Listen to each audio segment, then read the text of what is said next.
Ер нь энэ төлшийг хий гэж ер нь 3 4 жилийн өмнөөс л бодож байсан л да. Тэгээд бас энэ нөгөө багаж техник хэрэгсэл байхгүй болохоор нойлонгоос эхлээд яг эдний энэ багаж техник өхрийн баас энэ ашиглаад энэ жилээс эхлээд хийж нойлон бас хийсэн энэ жил 2 дахь жилдээ хийж.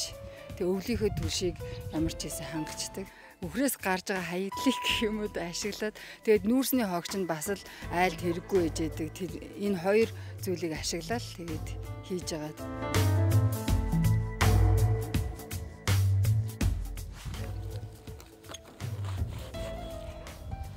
Хүн өөрөө аливаа зүйлийг санаачлаад хийх юм бол ядуу амьдрах ямар ч учиргүй байна гэж би ойлгож байгаа. Тэгээд хүн яаж хийж байгаа л хөлмөрлөх юм бол ер нь бид нэр сайхан амьдрах боломжтой юм байна гэдгийг бол үнэхээр сайн ойлгож байгаа.